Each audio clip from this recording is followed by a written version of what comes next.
Hello, hello, hello, hello, hello. Man, we got a big crowd. Do we really? We got a big crowd. Now we're up to 31. Man, dang. y'all are showing up and showing out tonight. Man, y'all keep it PG. Don't make us turn the comments off. No. They wouldn't do that. I'm sure most of y'all already know we got Scott Whillock in here tonight, and he is running for school board. At least as of now, he's running for school board. Right. So I'm going to flip it over. And how are you, sir? I'm doing good. I appreciate y'all inviting me. Absolutely. I enjoy talking about school and school business and the experience that I had through my career in that. I've had multiple conversations with other administrators from other schools through the years about what we're doing or what they're doing to just try to improve the school that I was at. I think that's one of the ways that you really help yourself and others is if you have a good strong network of respected leadership and you can feel comfortable to ask each other questions and right. Well, that's what when Cody was in there, that was one of the things we talked. Just communicate. Just sit down and talk. That's right. Yeah. We're all adults. Whether you find common ground or you don't find common ground, sit down and talk it out. Hear both sides. Hear all sides. Well, you have to be comfortable with not knowing, and there are people that struggle with that. Mm-hmm. And a lot of my experience goes back to the years that I coached, and coaches are the best thieves in the profession. Because if you're tired of somebody making you look bad or if you want to get better at something, you know a coach that's pretty good at it. You pick up the phone. How do you get your kids to do this? Or can you teach me, And, Give me some pointers. Of them, what's that? Give me some pointers. Yeah. And some are real free with that information and some of them feel like they're losing an edge. But sounds like some of them are bass fishermen. Yeah. But, you get enough film or you go watch enough games, you can see how things happen. But I guess what I'm trying to say is if you want to improve, a lot of times you have to be comfortable enough with what you don't know, comfortable enough to ask somebody that does know. That's strong. Well, and be willing to take constructive criticism. Yeah. I mean, and that's what we tell our folks around here all the time. But when I screw up, tell me. Yeah. I can't fix what I don't know. And I can't learn it if I don't know. Exactly. If it's important enough to you, you'll go to whatever level to get it right. So I'm going to start off with two questions for you. How long have you, because I didn't know this until you were talking about coaching and how long have you been in the educational scene? Okay. I've been in it 32 years. Wow. Yeah. And that's teaching and coaching or yeah. I'll break it down for you. I was in the classroom either 20 or 21 years. I coached for 21 years and was a classroom teacher. All right. And then there was a period of time that I was the dean of students and coached. Dean of students at the school I was at, you were basically the assistant principal. I dealt with all bus discipline K-12. And I dealt with discipline in my building and in the high school 612.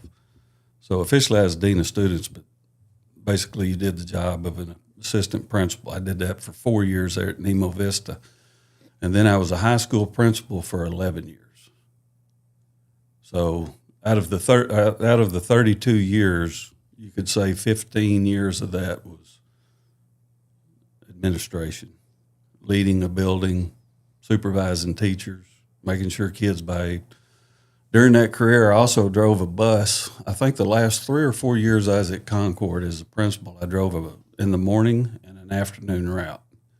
You can't hardly find any bus drivers, okay? Really? Oh, it's awful. And it's not just, it's every school. Sure. Because it's got to be somebody that's retired or has their own business or the flexibility to work those hours, before school and after school. So I did that for, 3 or 4 years. You got to get the kids to school. You got to get them home, and there's nobody else. So you're going to do it. I was also commissioned by the Arkansas State Police as a school security officer. For 7 years, I carried a gun to school.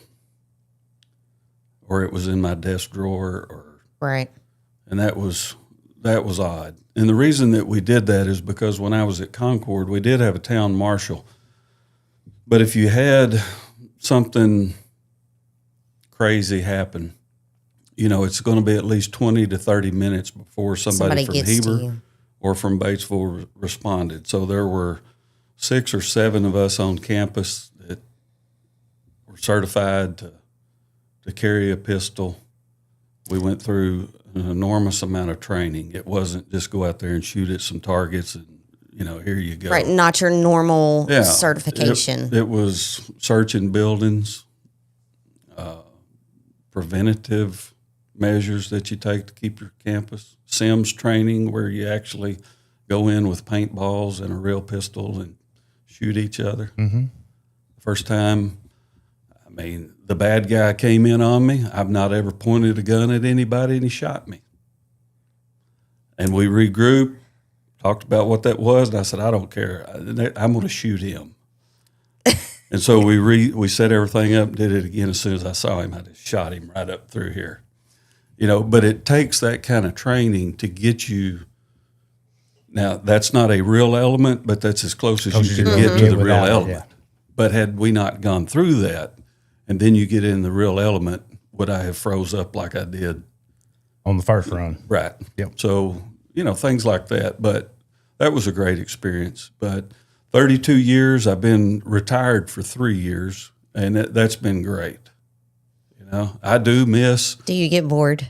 No. I don't get bored because I'm almost to the danger level of a workaholic.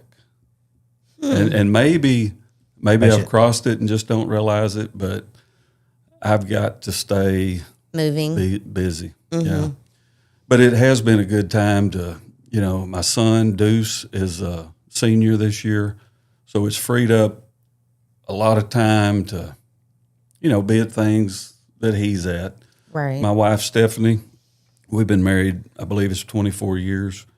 She's a high school teacher there at Westside. I think this is her 20th year. It's been good, and the things that I do stay involved with are things that I want to do. Mm-hmm. If I'm doing it, I enjoy it. Right. But retirement's been good. Well, good. Yeah. Good. That's awesome. Yeah. So I think that's everybody's goal for is for retirement to be good. It's almost criminal. You should retire first. From age 20 to 40, you should be retired, and then work from 40 to 70, or whatever that is, because wow, time just gets away from us. So my second question is, because just like we explained to you, we don't know anything about the school board and how it all functions. And so you're running for a position on the school board. Is that, sorry, I had a hair in my mouth. Is it zoned, or how, or is it just position? It's not like running for JP or anything. No, it's just by position. Okay. There's 3 positions that are open on this election. 3. 3. Okay. And there's a total of 6 people, 2 in each zone. For each position. Or not zone, but each position. Okay. And that's done on purpose. You would never want all 5 to be up for election because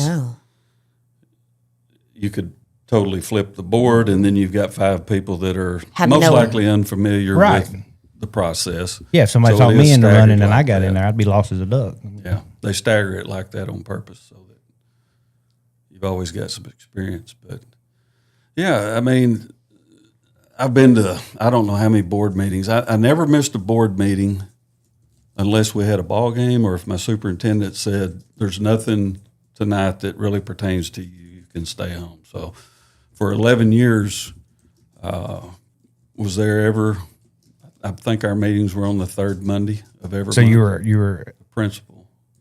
Okay, you were at the meetings as principal. Yep. You never been on the board. Never been on a school board.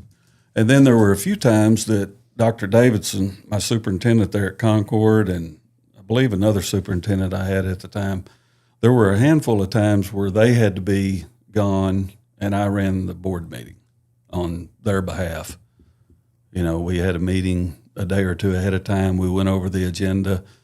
We went over the things that they wanted me to, present, pretty standard stuff. And I remember the first one, I was nervous. I'm sure. It's easy sitting out there listening to the board meeting and seeing what the superintendent does. But when you get into some of the things that, require budget action and conversations and getting things ready to go, I think we hired somebody that night too. And I couldn't imagine. I know how it was the first few times we had live in this room right here. Right. It was like, are we sure we can do this? Yeah. I'm not. What are This we gonna microphone say? don't belong here. But yeah, I get it. It's and you do too with the ARA stuff. I mean, getting up and speaking and in front It's of a not my crowd. strongest point. Yeah, it's Speaking not in as front easy of as it people. looks. Yeah. Yeah. I do it, Yeah. but it's definitely not my strongest point. Well, and if it's something that you're experienced and comfortable with, that's the key. That helps. Oh, yeah. Yeah. Okay, so we do have a question, and I don't. There again, David and I know absolutely nothing about how school boards work, how they run, how they function. Mm-hmm. But this question, it says, do you think spouses should be able to vote on spouses' contracts? Okay. So would that mean a Yeah. teacher? Right.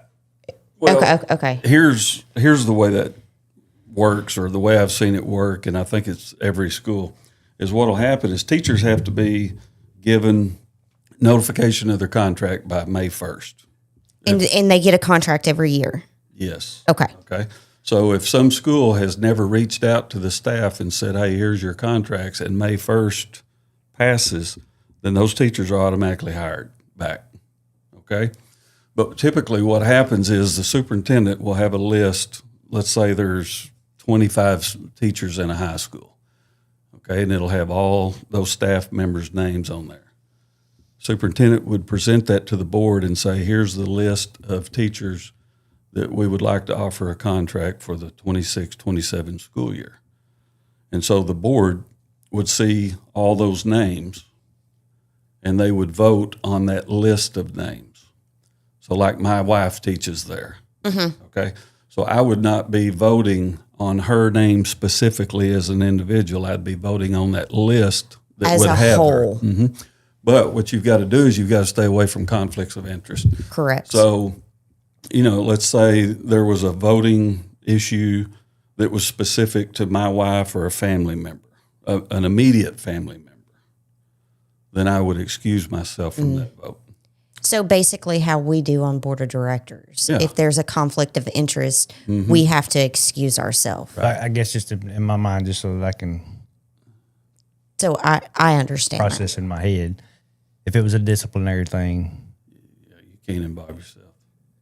He has you're to. out. yeah, you would have. It's a conflict of interest, so he would have to But excuse himself. if all you're talking about is the renewing of contracts or offering If it's contracts as a whole, As a group. correct as a yeah, group, as a whole, then yes, he doesn't have to excuse himself. right, But if it's pertains to this one individual. specifically, Yeah. Right. then yes, conflict of interest, you have to excuse yourself. Right. Or if, my son goes there, if it was a disciplinary action, like not a suspension, but an expulsion, the board has to hear, the case I didn't on that. think The board about is that. basically like the jury, okay?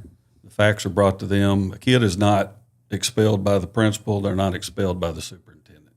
It's the board that does that. So Okay, if it was my kid or a family member, immediate family, I would have to excuse myself of that. Okay, I would initially I was assuming it was just for staff, but it could be anything. It's for be the school. anything involving the. Well, and you get this, especially a lot of times in a small town, is let's say I was a mechanic and we didn't have someone on staff like Terry Carr that takes care of the buses. Mm-hmm. Sometimes they outsource services to local vendors, we'll call them. All right, if I was a mechanic in town and I'm working on the school buses and I'm also on the school board, when it comes to purchasing buses or cost of repairs, and such, I would not be able to vote on those specific items because I would be having a financial gain in that. Right. Gotcha. But in order to run for school board, you have to do a financial disclosure where you list your assets, your business holdings, your banks that you bank with. Like I bank at Eagle Bank, okay? So if I was elected to the board, and every year the board has to take a vote of action, what bank is the school going to conduct business with for the coming school year?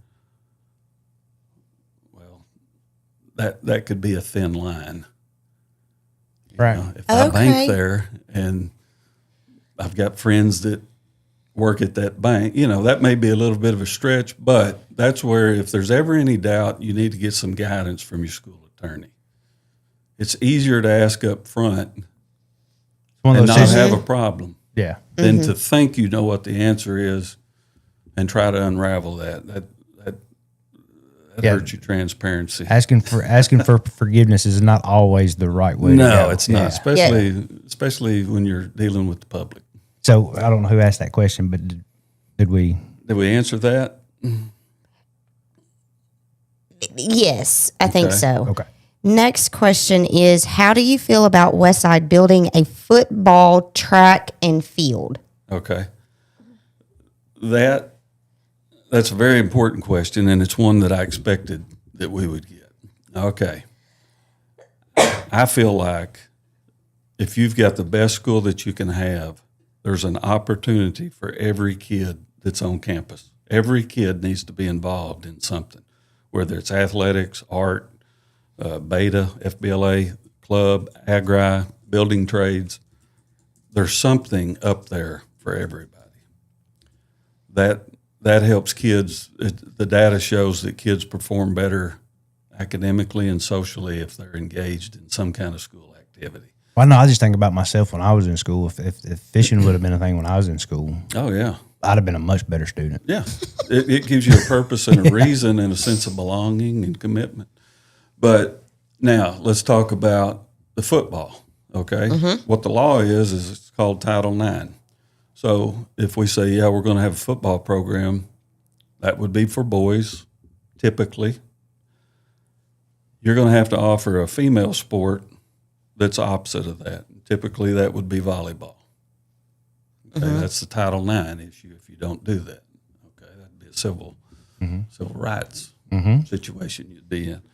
Now, football is the most expensive sport that high schools have. When you look at equipment and facilities, typically you got more coaches involved in that. That's not to say it can't be done in small schools because small schools are doing it. Right. Guy, Southside B Branch, Izard County, just to name the ones that I know off the top of my Does head. Concord do it? They did way back, I think, in the 70s. Oh, okay. For a little while. Way before our time. Yeah. I know this is off subject, but the school I went to at Monroe actually had a football team back in a long time ago. Yeah. And you were no bigger than a minute. And It was before me. a lot of the small schools play an 8-man team. And see, until recently, I'd never even heard of Because an 8-man. number-wise, you'd like to think if you played 11 on 11, you've got at least 25 or 30 kids. But sometimes in small schools, you've got, say, 12 to 15 or under 20, then they play 8-man. But to answer the question, you would have to consider how many students are committed to play, because you're going to make a financial commitment to make this happen. You've got to make sure that you got the commitment of the kids that say they want this. Okay? And I guess from the sounds of it, on the flip side of that is you also have to have that same commitment out of the on the girls. girls' side Right. for a. You at least have to offer it. So Right. let's say you did this, you had the football team, okay, we're going to have a volleyball team, but there's not enough girls to do it. Then you're not in trouble because you did offer. You did put it on the table. Oh, okay. You can't just ignore the opportunity. Gotcha. But then you would have to make sure that you've got the commitment. What kind of community support do you have from that? Your community may have to help fund some of that. Do you have a booster club? Where are we going to play the games? Well, we may have to play at another school on Saturdays or their off nights because we don't have a field. So there's a lot that There's goes a in. lot. There's a tremendous amount to consider, but if it's ultimately doable, then it's an opportunity for kids. Sure. Yeah.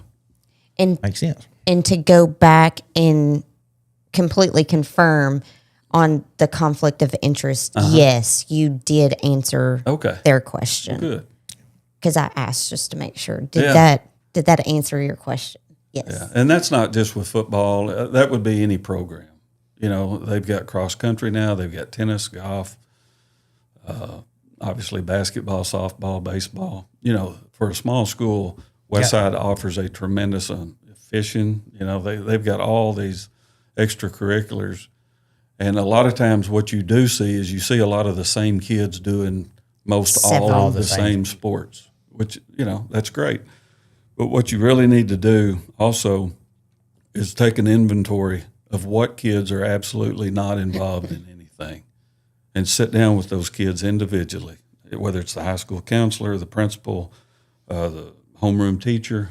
And if I think sit I down and understand say, where you're going with this, it's makes sense. What are you interested in? Well, every kid's interested in something, you know, and you find out what that kid is truly interested in, and without forcing them, you start kind of guiding and encouraging them to be a part of what the school has to offer. Makes sense. It helps a whole lot with absenteeism because to participate, you got to be at school. You got to be there, right? Or to maintain, you know, if you're part of something and there's practices, you know, there's a commitment involved on the kid's side. That's why I said I'd have been a much better student if fishing would have been. Yeah. Well, and two, kind of going back with what you're saying, the counselor, the principal, or the homeroom teacher, whatever, communicating with those kids that aren't participating. It's communication. It's letting that kid know, hey, is there something that we could possibly be doing that you're interested in and making it into something? Exactly. So I like that idea because I like to talk. And so therefore communication is something that I am, okay. Well, and just one other thing is right now you could do so many things virtually. Now, the best education, in my opinion, is with a real teacher in a real classroom in their own presence. Sometimes that's not possible for certification or other kind of things. But what I'm trying to say is, if you got something that you're interested in that you want to be a part of, sometimes there's a virtual opportunity for those kids to take advantage of that. A lot of schools, especially nowadays. That's one of the very few things, if any, that COVID really did benefit schools. We were forced to do things virtually and share resources like that with other, you know, teachers or institutions, and allowed opportunities like that. Yeah. So we got asked, who's your running opponent? Whose position are you running for? I'm running for. There's an open position. The person that is on the board chose not to run, so it's position 1, and it would be me, and then. The other person running for that position is Nikki Cothran. Okay. And then next question is, what is your opinion in adding in some trade classes? So that's exactly what should happen. Amen. I've seen this firsthand with kids, you know, when I was a principal.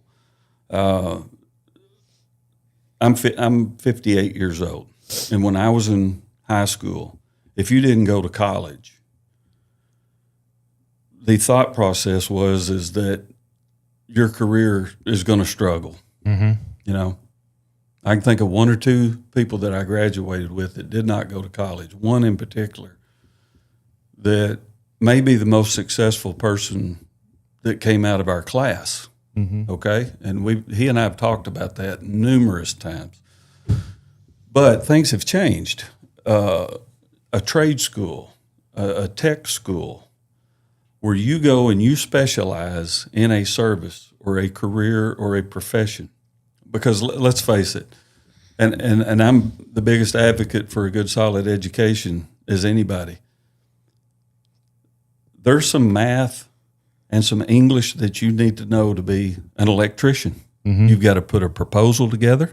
Yep. You know, you've got to be able to communicate through email or some kind of written correspondence. You got to have some verbal skills to sell your service. You've got to have the math necessary to figure the bid, or if you're going to do your own accounting, or if you got employees. But you don't need to take Western Civ or psychology or food and nutrition and a lot of these courses that you are strangled into taking on the college level to be a master electrician. Right. And what you're going to do, most people that go to college come out of there with a debt that they're having to pay on. And they end up working somewhere, pay for it through McDonald's. Yeah. And I can't remember what studies was, but it's over half the people that go to college don't even use the degree that they obtained in the profession that they're in. Mm-hmm. So let's fine tune it down. You've got to have people in the service industry that are specialized that can take care of our needs. Yeah, ask your local plumbers, HVAC people, and exactly all those guys. Yep. There's a few of them that wish there was somebody that was. When I was at Concord, we had a program for, I'm going to get this wrong, cosmetology. I started to say beauty school, but I don't want to offend anybody. We had a cosmetology program where kids that met some requirements could leave at lunch and they would go to cosmetology school. And I think that was about a 1.5 or 2 year program. But when they finished that, they had their certifications. They were ready to go. Mm-hmm. Yeah. And one of them actually would cut my hair in my office. You know, I was driving a bus in the afternoon, didn't have time to go get a haircut. She said, Mr. Whillock, legally I can't charge you. Mm-hmm. I said, okay, well, if $20 falls out of my pocket as I'm walking out of here and you happen to pick Finders it up. keepers. Exactly. And you figure that out. But we had That's on you. cosmetology, we had welding, building trades. There was a couple of others, but those were the main ones. And like I said a while ago, if a kid, if we didn't have a program there locally, then a lot of kids are wanting to do criminology. They're interested in law enforcement. I think one of them was CNA, where they could go work in a assisted nursing living home, or yeah. Well, that's like, it blew my mind that, and I'm probably going to say this wrong for today's terminology, but back when we were in school, it was called home ec. Oh yeah, they don't even have that anymore. That was when you said food and nutrition. That was kind of what I thought was home ec, and I'm like, well, I mean, teaching them to sew, teaching them to cook, teaching them how to write a check and balance a checkbook, and that's not what we learned. Now it's called family. That is what I learned. Now it's called family and consumer science. But I know what you're saying when you say home ec. I didn't go to one of them schools where they taught you that kind of thing. Yeah. Oh, well, I did. But yeah, opportunities for kids. I mean, that's what the school's about. It's, you got adults that work there, and you got to have the adults in that role. But the school is for the kids, But anything trade related is, I think, a good thing. I personally think it's a good thing. I've told I don't know how many kids, if you find something in the public, in a service industry, if you can solve a problem for somebody, I said, it's not about just making money. You got to be happy with what you're doing. Mm-hmm. But if you can solve somebody's problem that they cannot solve themselves, I said, you'll make a living that you can't even imagine. And you'll be happy doing it. And I said, the kicker is if you enjoy your job, you'll never work a day in your life. I said that when I was a principal. I'd tell kids, Mr. Whillock, how many years have you been working as a principal? And I'd say, none. There's never been a place I would have rather been than at school working with those kids. I told myself many times, I can't believe that they pay me to come up here and have fun. How now, they were going to pay me to drive that bus. I'll just be honest with you, that was not fun, getting up that early and getting home late. But the rest of it, there was really no other place I'd have rather been. But I was one of those kids, and I'm still one of those kids, and I'll be 44 next week. Yeah. I can't read a book and learn anything. Mm-hmm. I just can't. You got to do it and see it happen. Yes. Yep. If I break it 3 times, I can figure out how to put it back together. Right. But it's just got to happen that way. I'm the same way. Okay, I'm going to ask this only because I don't know. Okay. It says, do you think COI is a problem at West Side? COI. That's why I said I don't know what it is. So I don't know what that is. They'll have to. Okay. So let me ask them what it is. Because it's the letter COI. I want to say Cody mentioned that, but I don't remember what he said. Conflict of interest. Oh, it's conflict of interest. Do you think conflict of interest is a problem at Westside? Okay. That's the question. Well, I mean, that's kind of a broad question. I'm not dogging the question. I'm saying there's so many things. Are they talking about in hiring, promotions? Because excuse me, I'm sorry, I don't know. I don't know if it's a him or her. Well here's. But they started it off by how would you define conflict of interest, and do you think conflict of interest is a problem at Westside? Okay, well, conflict of interest is a little bit of what we talked about a while ago. If you're making decisions, but outside looking in, I mean, I don't know that anybody can. I mean, yeah, if you're making decisions, you can't answer that question honestly. Could be considered nepotism, or things of that nature. You're best to remove yourself from that. Do I think it's a problem at Westside? I can honestly say I'm not familiar with the everyday decisions and it would be hard for you to answer that because you're not currently on the board. That's what I'm saying. On the outside looking in, I mean, you can have opinions, but you know what that means. And I know a lot of people up there, but somebody could say, "Did you know so and so was my cousin? I've known you for 20 years, both of you for 20 years. I didn't know y'all were related." Oh, perfect example. We had Randy Carr in here. Here, I don't know, back in the fall. We're standing out back talking, and during the conversation, he realized that he and I were related. They're kinfolks. And I told him, I was like, Randy, if it has Carr in the name, there's a good chance somewhere. I'm related. Somewhere. But I mean, they didn't know. He was like, I had no idea. No. Nothing against any of them. No. Just didn't put it together. It happens. It I happens. hope we answered that question. I mean, given the nature of it, that's my honest answer. And I respect that answer. They haven't responded if so yet. But when they said COI, I thought that was a new education.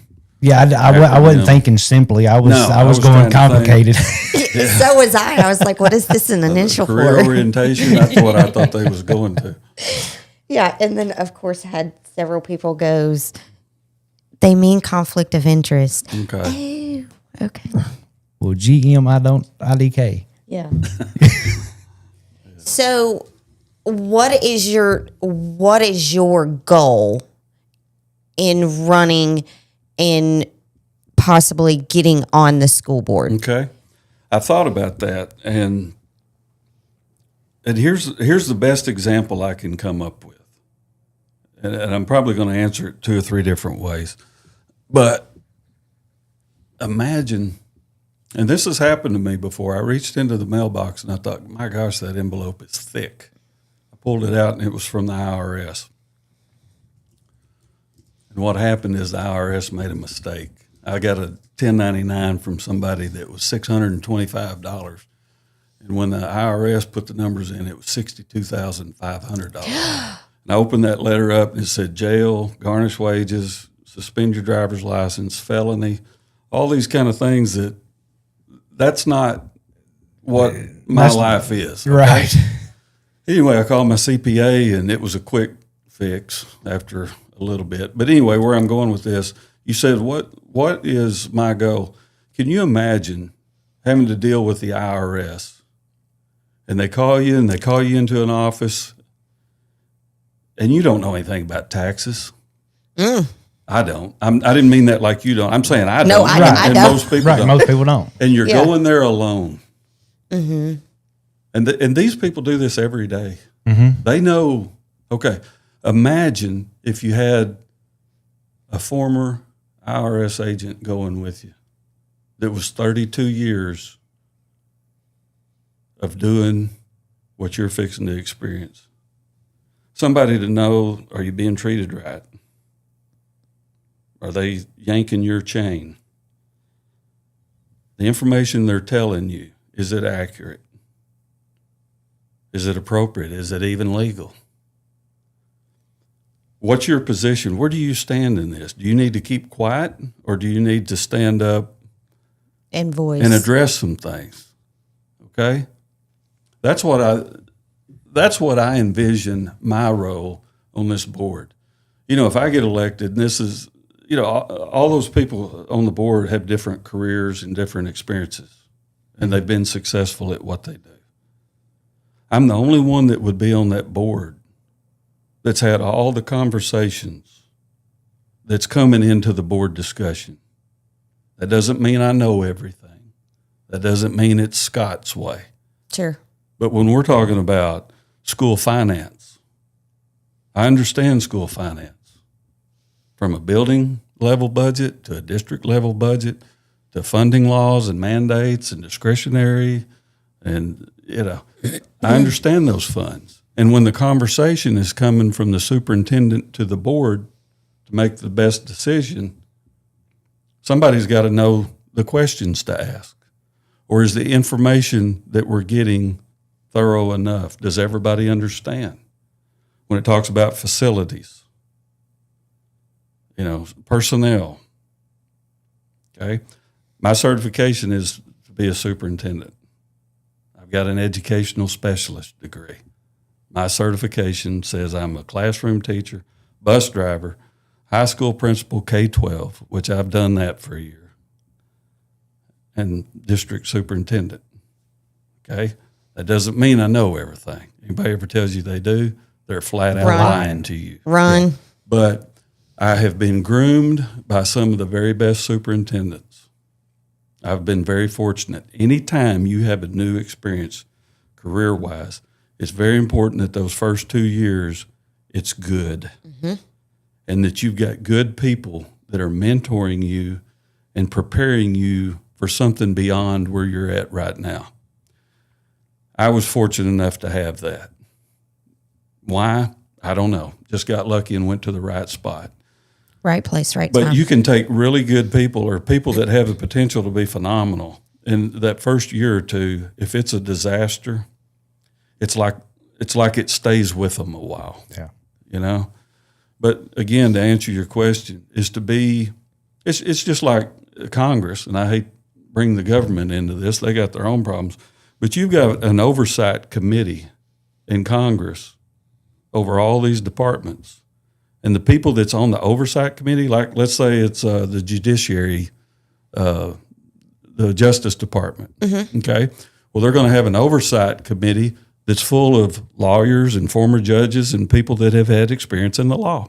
So that when they're breaking down the questions and the information, the people that are judging whether this is accurate or not are people that have actually done that job.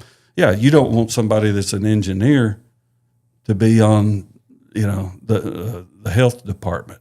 And I wasn't going to bring it up. It means you brought the politics into it in some sort of way. Yeah. Oh, geez. I think that's probably part of the issue for a lot of voters at every level, whether it's school board, city council, whatever, is everybody's kind of fed up with the career politicians. They are. Mm-hmm. Yeah. You know, we want some new blood. So, and I can tell you this, I'm glad you brought that up. While experience is good, it's kind of leaving a bad taste in a lot of folks' mouths these days. My initial thought is if I get elected, I believe it's a 4-year term, do the very best job I can during that 4 years, and then make a decision whether or not you want to do it again. Mm-hmm. But this is not some kind of ego thing to me. I mean, I don't ever intend on making another resume. Yeah. You know, I'm done with that. He's retired. This is not because Scott needs something to fill a void. This is because I think that in the present climate, I think I can make it better. And if I can't, then I'll know that before anybody else. But when you're talking about that term stuff, this is not something I'm wanting to do for a very long time. Yeah. Matter of fact, I'm just going to tell you I'm not. Okay? Yeah, and I wasn't. I mean, I wasn't implying anything. No, it's just that I think everybody has kind of the people that's been in the swamp for years. Yeah. We don't want to, you know what I mean? No, I didn't take it that way at all. I was just clarifying where I'm at. I'm not going to do this a long time. I want to get in there. I want to make the school better. I want to be a part. See, that's what you got to understand. In the school business, you have got to accept the fact that you are a part of something much bigger than yourself. Than one person. Exactly. Yeah. There's 5 people on the board. Somebody's not going to get in there and roughshod, and this is my way, and y'all fall in line. That's not how that works. And you've got to be able to agree and disagree and move on to the next item. Mm-hmm. If we're taking a vote and me and, someone else have a different stance or opinion and we vote opposite, you got to let that go.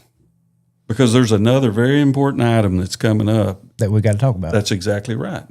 And you can't be personal. And you've got to be full focused on each individual.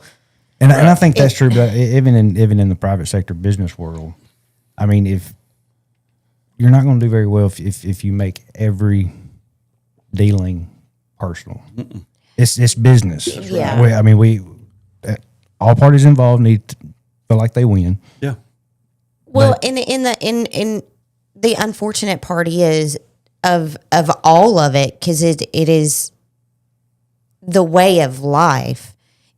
You cannot make everybody happy. It's not going to happen. You are not going to agree with me 100% of the time. If it wasn't for you, I'd make nobody happy. Well, not everything's a crisis. Right. You can't get so high that when things don't go right, the fall is forever. Mm-hmm. Because how high can you bounce back up after that? Nothing's ever as good as it seems, and nothing's ever as bad as it seems. It was something a superintendent told me years ago, and he's right. Being able to talk it out, communicate it out, work through it.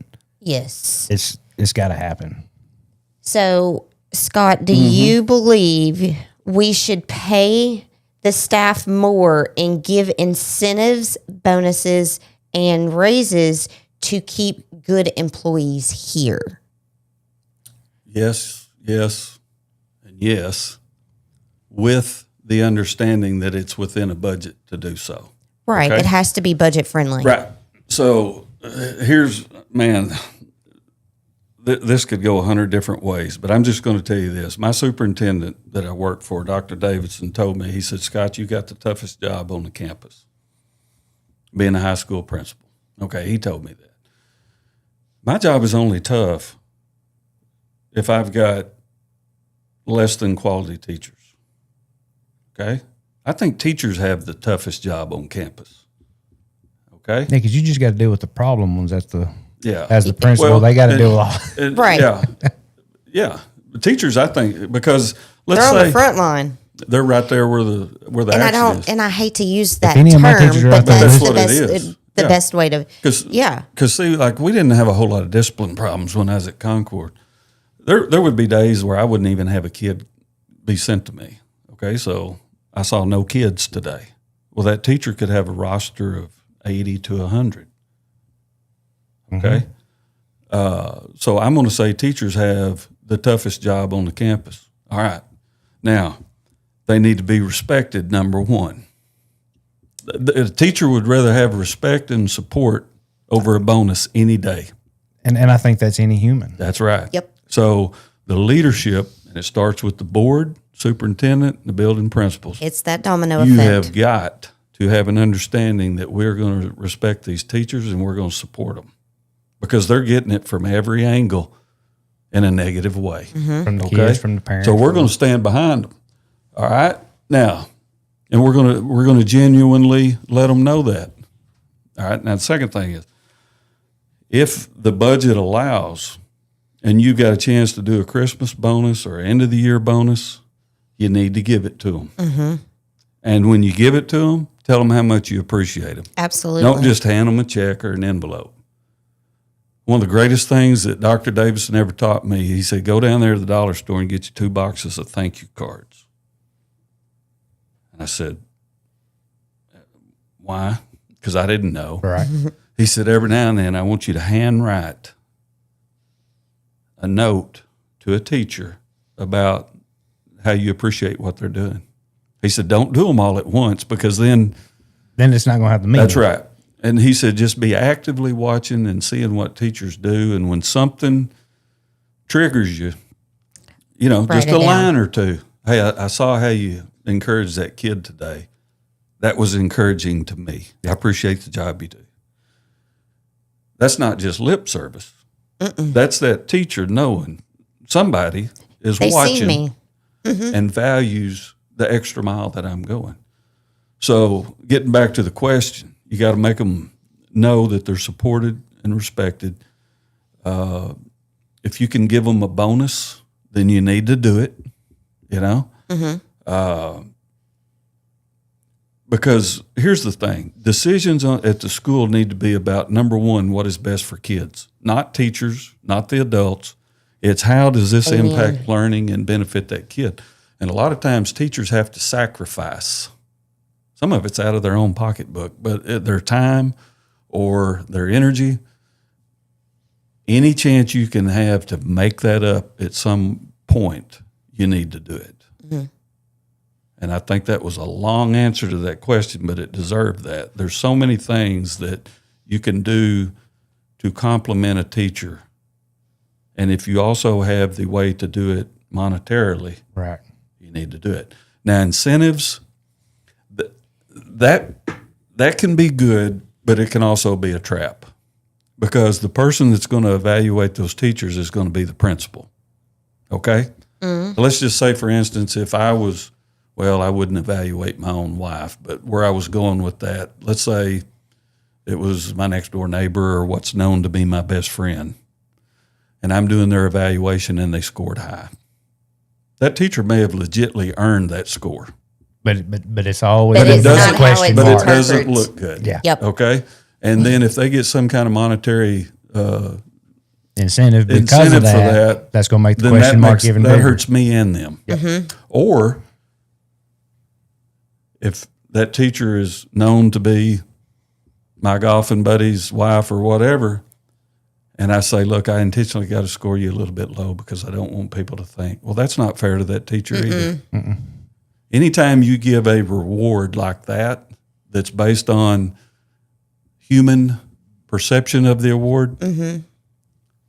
I've honestly never seen that work out well. You could do it now, here's what we did do. And I could talk about this forever. Standardized testing. Here's how one way that you reward teachers. All right, so at Concord, I was a principal there 11 years. 10 years out of that 11, we were ranked in the top 10 in the state for academic performance. Several of those years, we were in the top 5. And what that means is the standardized testing that you do in the spring, okay, those scores are submitted to the state. The state does the grading. So there's no way that I could influence that grading. All right. So when you score high like we did on those tests for all those years, we would have like 220 to 225 kids taking the test. We scored so high that we would get $100 back from the state for every one of those kids. So not me, but our school would get a check for say $22,000 to $25,000. Mm-hmm. Okay. I called some other principals that got that money. We called it reward money. What are you doing with your reward money? Because, if I got a teacher at Concord and I say, I'm going to give you $100 and they got a friend that teaches at Cave City mm-hmm. and they're getting $500, me trying to do the right thing, no good deed goes unpunished. Making you look bad. So I called enough people because I didn't know. And what one of them said was, Scott, I give half of that money as a reward to my teachers. So let's say about $11,000 or $12,000, not per teacher, but right. And then the other half, we buy Chromebooks, we buy graphing calculators, we buy smart boards, we buy things that we normally couldn't afford in the budget. Okay, so what I did was any teacher in my building, my secretary, the teacher's aides, the librarian, anybody that had direct contact with those kids, we would take that $12,500 and divide it by, let's say, 25. Mm-hmm. Right. And those teachers got that bonus. Okay? That's one way that we helped teachers, $300 or $400. It's not much. It's not much, but it's what I can do. Yeah. Yep. And they seen that you were trying. Yeah. To help. To recognize what they do. And usually we gave that right before Christmas, so that kind of eased into, Christmas isn't cheap. No. That kind of stuff. It definitely ain't these days. But, we did a lot of things. We did not have a lot of money at Concord. We had to get real creative with ways to motivate students and staff. I don't mean that like I had to go in there all the time, be a cheerleader, get them up. A lot of times they're the ones that kept me going. But this question kind of goes back to your Concord days, mm-hmm. and kind of the ranking and whatnot. And there again, forgive me because I don't know what it means. That's all right. It says, it's my understanding that Westside dropped from a B, 1 point from an A rating, to 1 point from a C last year. Can you list specific things you, Scott, did for Concord to receive an A rating? Yes. I'm glad that's the question that I hope was coming because first explain to me the A, B, and C, whatever that means. Now, to be fair to Westside. Oh, they said clarify the high school. Sorry. Okay.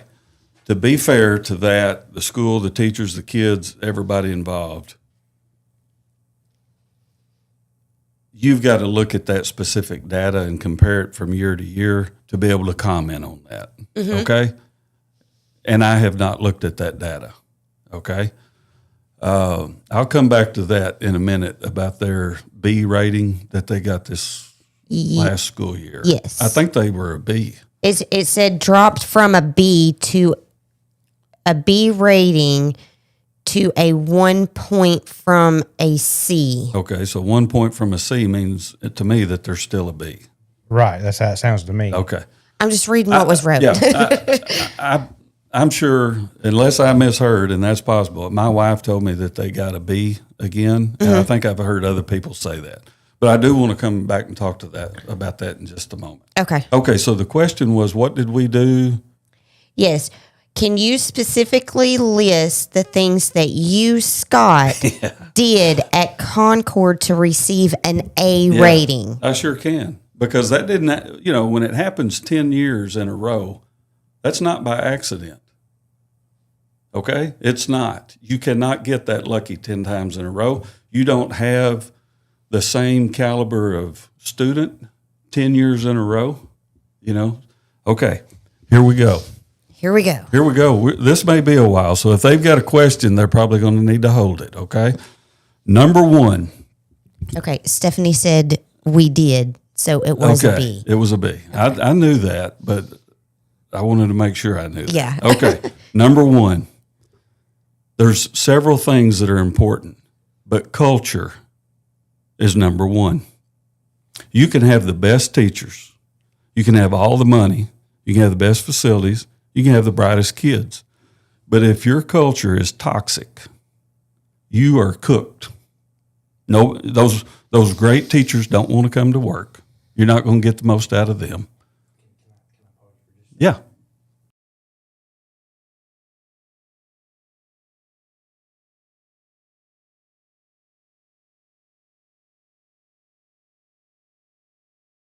So it starts with culture, the vibe. So when you say culture, are you talking I'm talking about with your staff.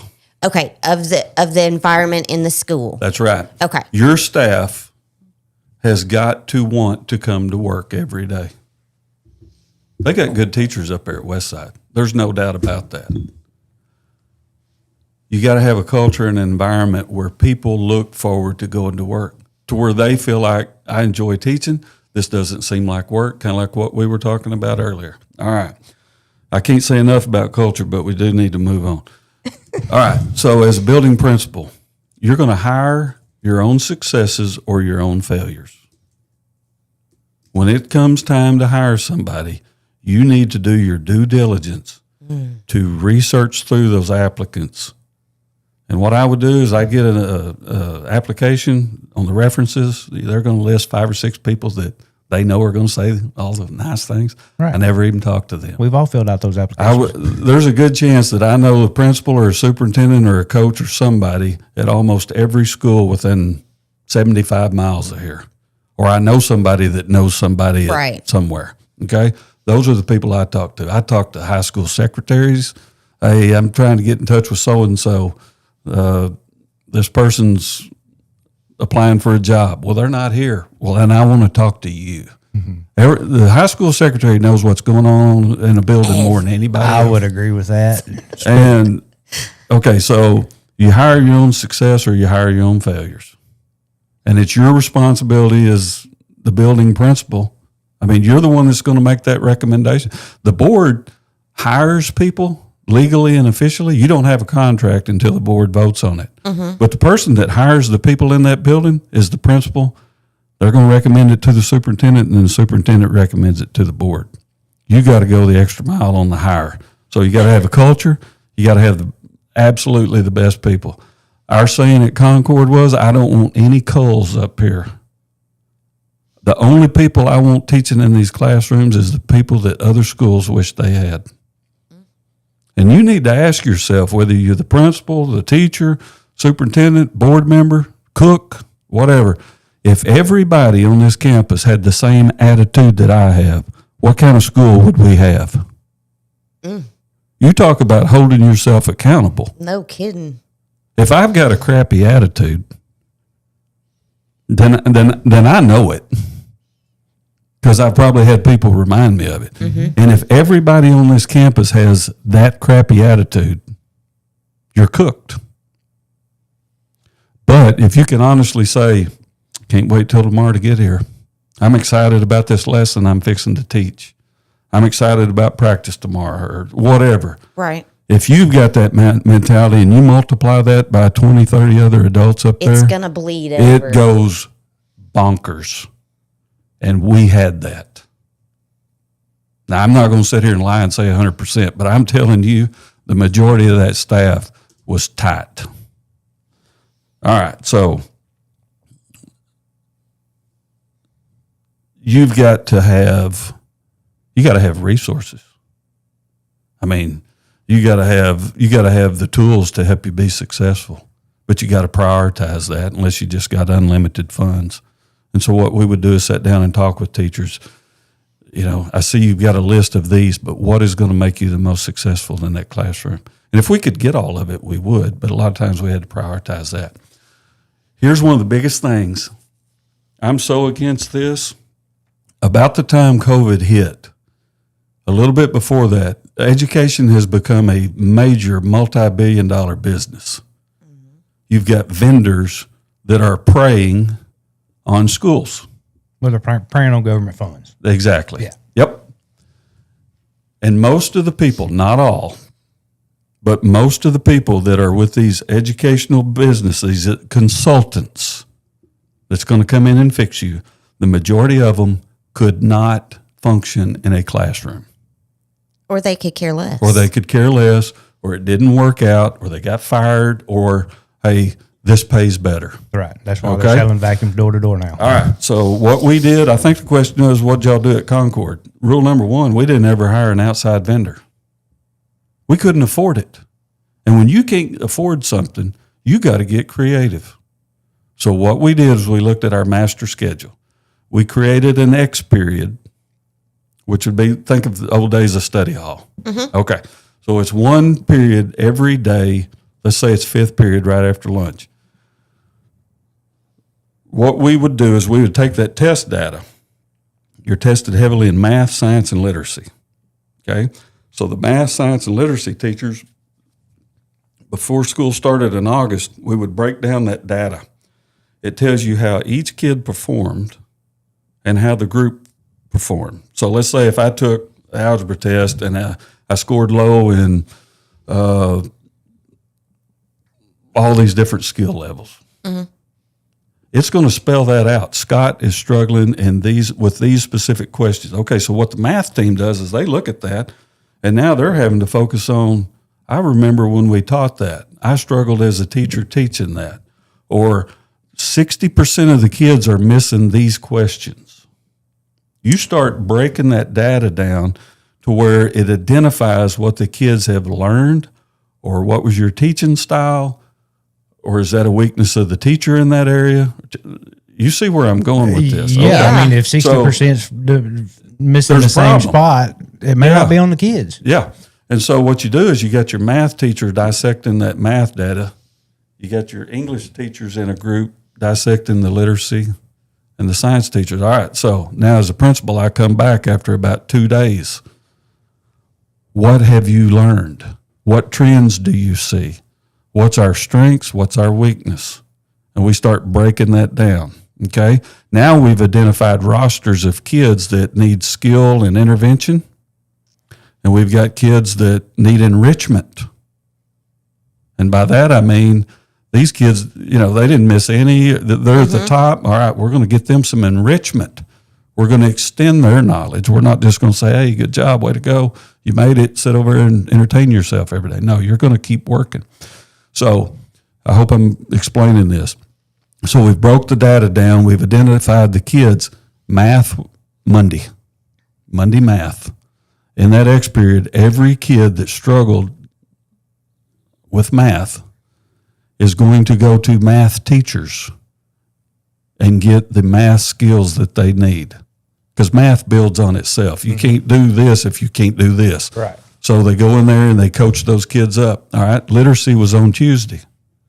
So if you struggled with the literacy portion, those English teachers or any other teacher that has a literacy background, sometimes teachers, you may be teaching science, but you also had an English major, So we would hook those teachers up with those kids where those kids were getting the very best intervention, okay?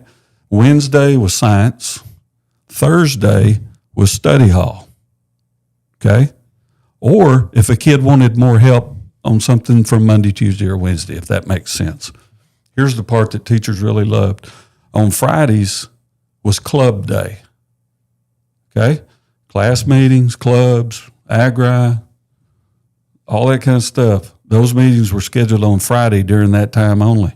We eliminated this, hey, Monday at third period, we need a senior class meeting. And English teachers got seniors, third period, and they're all fixing to leave. Well, that's a highly tested area. Mm-hmm. That teacher just lost 1 day of instruction with those kids. So we eliminated all that time robbing stuff is the best way to put it. If you wanted to have a meeting, it was going to be on Friday. And it's not going to take away from class time. Those days are over. I actually like that. Well, you've got to do stuff. Sense. You got to do stuff intentional. Yeah, it's not you're not just going to wake up and we repainted the halls and we got a new bus and the food's better in the cafeteria this year. That is not going to push academic performance. You've got to identify the problem. You got to fix the problem with the people that know how to fix the problem. I cannot help somebody with calculus. Right. But if I've done my job and I've hired somebody and kept them supported and encouraged and respected, then I'm going to send kids to you that need help with math. Mm-hmm. You are the only one on campus that can get this done. Okay? So that's how we attacked and addressed that. And it works. And here's another thing I did. And people say, well, Scott, you bribed them. Well, so what? I don't care. Because I'm going to be honest with you. There's been some jobs that I've had in my life that I'm going to go to work, but you're going to pay me. Mm-hmm. We're all adults. Nobody's going to go work for free. You get stuff. So what we would do is any kid that showed improvement, you're tested in all these different areas. If you showed improvement from your previous year's scores, we give you a day off. And what we would do is we'd let you have that day away from school, or we'd load up school buses and I'd take them down to McCain Mall before it got dangerous. And we'd let the kids go loose for 3 or 4 hours, and we'd load them up and feed them pizza, bring them back to school. You'd be surprised how many kids up here have never been past Conway. Yeah. Okay? I had a kid one time that went into a video game store at the mall. He comes out there, he's in about the 11th grade. He said, Mr. Whillock. And I thought, what's wrong? He said, this is the greatest day of my life. He never got to do that. Okay? And here's what that would cost. Usually we'd take about 80 or 90 kids because the others would take the day off, go hunting or whatever. It would cost us around $1,400 or $1,500 to do that, to feed those kids. And remember what I told you a while ago the check was? Mm-hmm. The check was around $25,000. Plus, everybody's recognizing us as one of the best schools around. It's not that hard. You have to think and identify the problem. You got to have a good way to fix it or address it. And by golly, you got to reward people. And see, when those kids did well on those tests, they got their day. Mm-hmm. Okay. The teachers, they got the bonus plus a lot of new equipment and stuff that we normally couldn't afford. That's how we did it. But first and foremost, you got to want it. That's right. Yeah, it's got to mean something. Mm-hmm. You got to hold yourself accountable. But one of the things that I used to do when I first became principal there is I assigned each teacher, I told them, I said, you got to go observe another teacher 4 times a year and write me at least not more than a page summary of what you observed and what you took from that that's going to make you better. Because imagine this. Imagine you're a teacher and I'm a teacher, and I said, hey, I'm going to come watch you teach English next Wednesday. You know, I've given you a week's ahead of time. Imagine what you think about as a teacher. One of my peers is fixing to come in here. What you going to brush? You know, you're going to be good that day. Oh yeah. And so be on top of my game. Yeah. So the teacher is accountable. I'm coming in there to learn something, and I have to report that back to my boss. Mm-hmm. And you do that 4 times a year. You've watched somebody else, and somebody else has watched you 4 times. You improve by how comfortable you are having a conversation about what matters with somebody you know and trust. Mm-hmm. All right, now here's where I'm going with this. A while ago we talked about those outside vendors. It wouldn't be fair to say it's cookie cutter, but what they're going to do is they're going to look at Greers Ferry West Side and they're going to say, you know what, we can help you because we were at Viola last year. Y'all are about the same demographics, same size, same everything. We've got a plan to address your needs. Well, how do you know what our needs are? You're going to charge us per pupil that we have. You're going to give us a package deal. You're going to come in here with something that's already in a template to come in and try to address our needs. Who knows our needs better than anybody? Exactly. Us. Mm-hmm. Okay? And, all right, you got 3 people on that campus that have a PhD. High school principal, elementary principal, and superintendent all have a PhD. Now, that's 1 degree further than I had. And a lot of respect to them for getting that, because I didn't want it. And I'm not embarrassed to say that. But anyway, what I'm saying is, are the vendors going to be sending 3 people with a PhD? Right. And it's going to cost you between $75,000 and $100,000 for them to hold your hand to tell you what you can figure out yourself. And who takes more pride in this? And I'm assuming there's a fair chance that they're not even, they may miss the mark. Oh, very much so. Yeah. On purpose. Yeah. Mm-hmm. Because look, if we fix you in year 1, you don't need us in year 2. Right. Mm-hmm. As the principal, I wanted that stuff fixed this year. Yeah. Because you get that printout from the state and it says Concord High School, our address, it says principal, and it says Scott Whillock on there. By myself. I don't want academic distress. I don't want the State Department coming up there and getting in my business trying to tell me how to have school. I'll tell you this, and I hope all of America sees it. Arkansas Department of Education. Everything that you told schools to do, we did just the opposite. Hey, whatever works. Because they make a lot of their rules based on other things. Now, as far as money, mandates, state policy, we followed all that. But what I'm talking about is when you talk about academic improvement, I should have clarified that. We did what we did, and it worked. And it worked every year. And proof is in the pudding. I can't manipulate those numbers. Right. But you don't need outside vendors taking your money to get you to where you want to be. Especially when they don't have any skin in the game to do it. Exactly. They need you to struggle just enough that you still need them. Mm-hmm. Yeah. Mm-hmm. So once you went to there, you were going to do the AB thing. Yeah, what is the ABC? Okay. What it is, it's a big metric. It's a big algorithm. They look at your student scores on the standardized test. Okay. And they measure growth from the previous year. I'm telling you, this is extremely complicated. I'm going to give you the summary of it. Okay, give us the simplified. Okay. Yeah. They track every student that tested. So let's say one year I score a 82 in algebra. Well, the next year when I take another math test, it's going to compare that growth. Did I go up to an 85 or did I go down? Okay, they do that for you. Teachers don't have to do that. It's electronically scored. Okay, they look at academic growth. They look at school attendance. Okay, what's your attendance numbers? It needs to be way up in the 90s. I'll just tell you that. What's your graduation rate from kids that started, kindergarten through 12th grade? How many of those stayed with the program and graduated? That needs to be up in the 90s. They look at your staff. How much of your staff has a master's degree and above? You get scored points for that. Do you have a community service project that your kids are in? That's kind of a new thing because they don't want kids just learning how to function in the classroom. They want them to give back to the community. Mm-hmm. There's something that's, not community service, but it's giving back. Like the shadowing program that Westside had. Mm-hmm. So we're going to start seeing the kids picking up trash in the road dishes?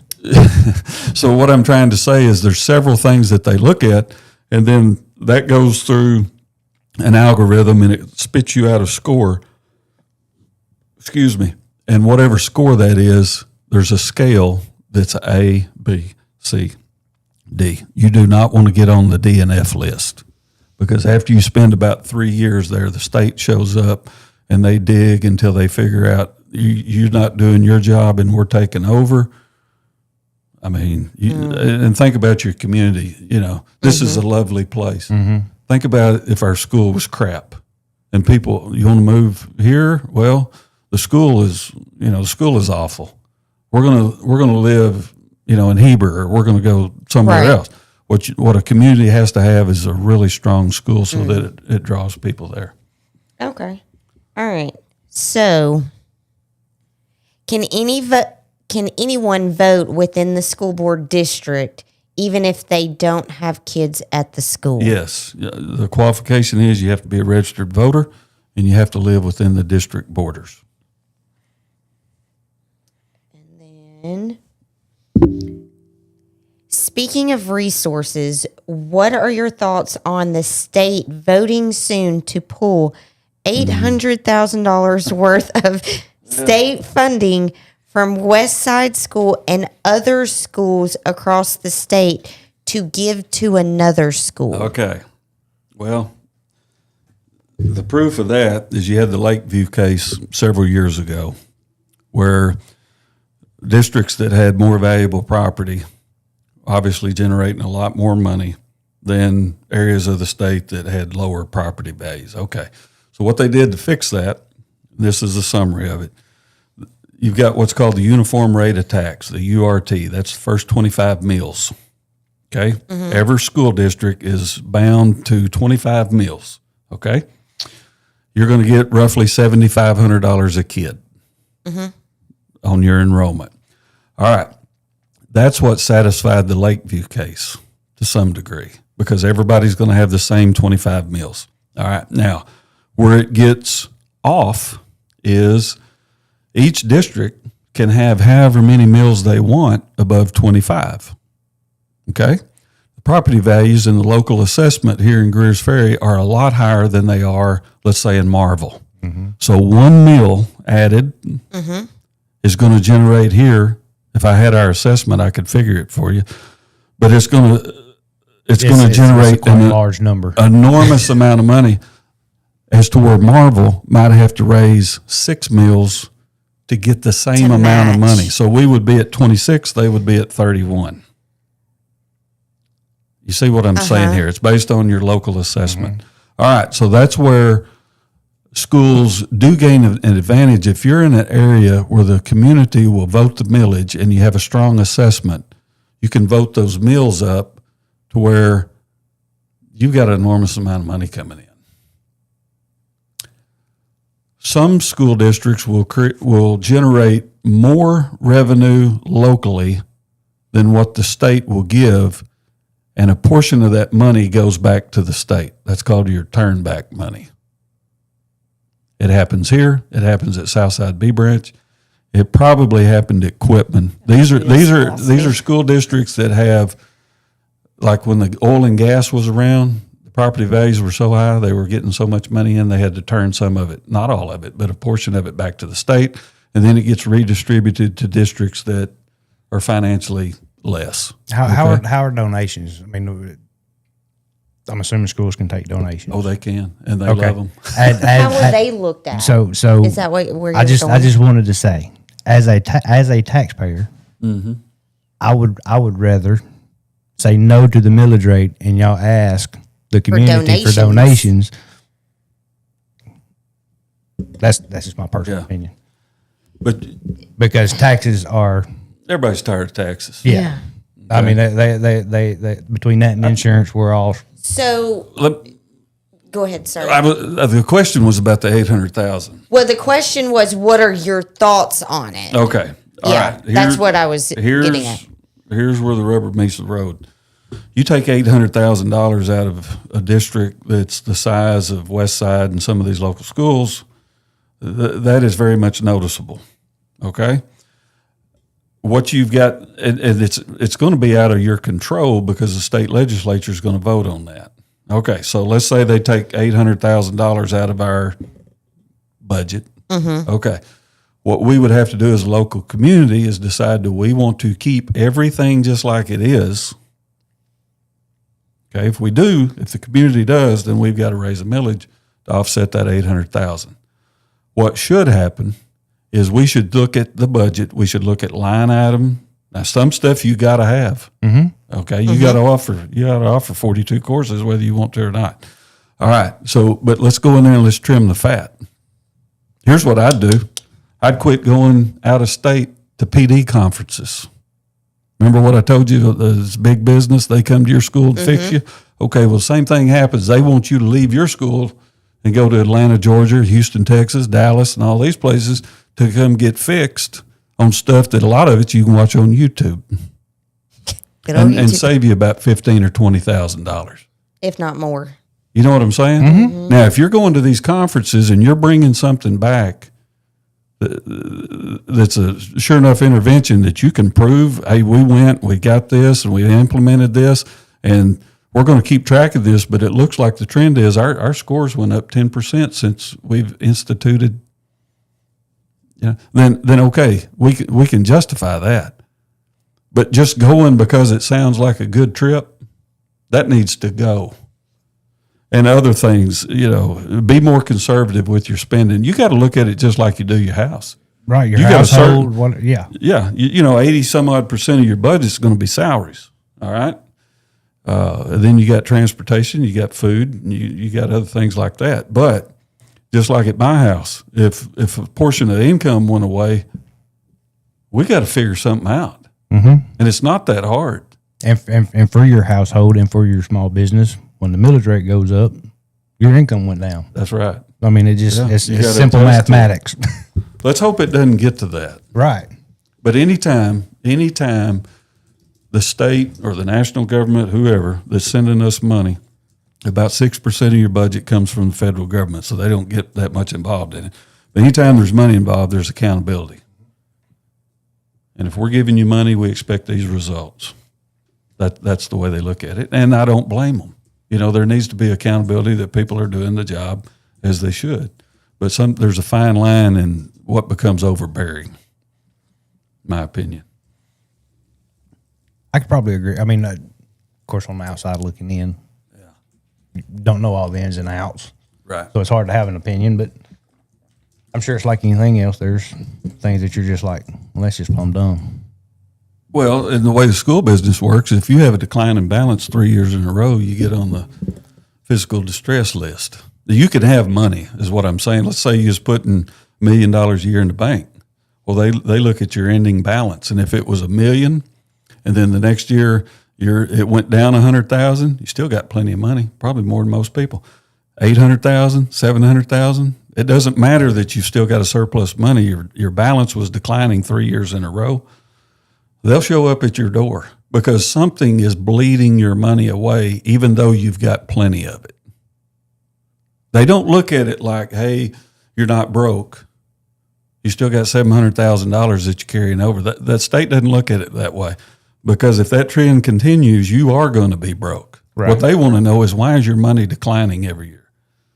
And if you don't figure it out and stop it, they're going to come in and stop it for you, which is good. A district doesn't need to just burn wet donkeys. Yeah, go broke because of bad leadership. Okay.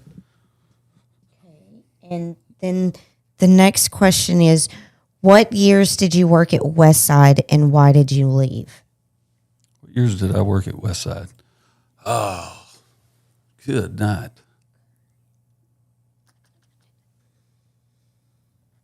Uh, 92 or 3 to about year 2000. I was here 8 years. So about 93 to 2001, I was coaching. Man, we had some really good teams. We was winning averaging about 25 wins a year. And the last year I coached, we won 3. I didn't know how to handle that. I did. That's the worst job of coaching I ever did. And it's not reflective of the fact we won 3 games. I'm not saying I coached awful and we should have won 20. I'm just saying that was so new to me. I didn't handle it right. I was too hard on the kids. And 20 years ago, you were. I mean, I met you for the first time today, but I have to assume, as a man, in my late 20s. Yeah, as a man, you were quite a bit more egotistical back then. I would assume. Gosh, I was my own worst enemy. Yeah, but I felt like I had lost. I felt like I just did such a bad job that the community probably wasn't willing to continue to support me, and I don't blame them, because whether most of us are willing to admit it or not, we're really not mature in our mid-20s anyway. So I took a year. And got out, and then came back and got back into coaching. And kept rolling. Nice. Which one's you looking at? I feel like I'm setting you up for failure over here. You got 3 deals you got to read through. No, I'm good. Okay, stop. Leave me alone over here. My bad. I'm trying to read all of them and take them in. Well, while she's reading, I'll go. So, how do you feel about spending money on classes or other things to improve bullying? Well, we don't need bullying. Obviously, I dealt with kids that were either bullying or what was perceived to be bullying. I think you need to be as proactive in that as you can.